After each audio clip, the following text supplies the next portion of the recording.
Zašto kiropraktika ponekad može biti jako opasna? Kiropraktika se često reklamira kao brzo rešenje za bolove u leđima, ali šta ako postoji ozbiljan problem? Diskus hernija, nestabilnost pršljanova ili suženje kičmenog kanala. Sve to može da se pogorša neadekvatnim manipulacijama. Bez tačne dijagnoze, svaki nagli pokret u kičmi može doneti više štete nego koristi.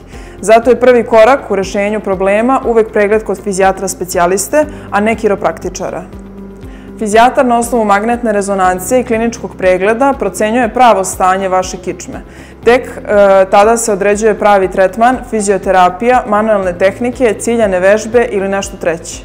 Kiropraktika jeste ozbiljna disciplina, ali izuzetno opasna ukoliko se ne radi na osnovu rezultata magnetne rezonance i bez stručnog nadzora fizijatra. Kiropraktika može biti deo seta terapijskih procedura, ali se radi isključivo u precizno definisanom momentu.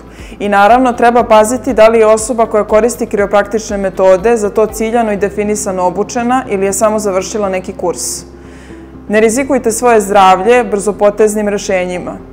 Ukoliko imate bolove, prvo idite kod specijaliste, fizijatra, a ne kod kiropraktičara. Fizionova ima više od 30 jedinstvenih protokola lečenja koji su posebno prilagođeni lečenju određenog stanja.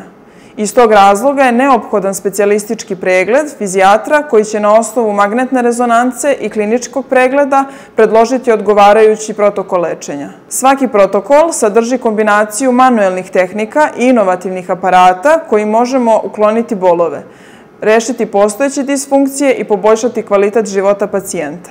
Primenom našeg programa lečenja uz metode inovativne fizikalne terapije mnogi pacijenti su čak izbegli operativno lečenje diskus hernije. Fizionova je jedini terapeutski centar u ovom delu Evrope koji raspolaže sa dve vrste fokus aparata uz pomoć kojih možemo regenerisati oštećene tetive, nerve pa čak i kosti.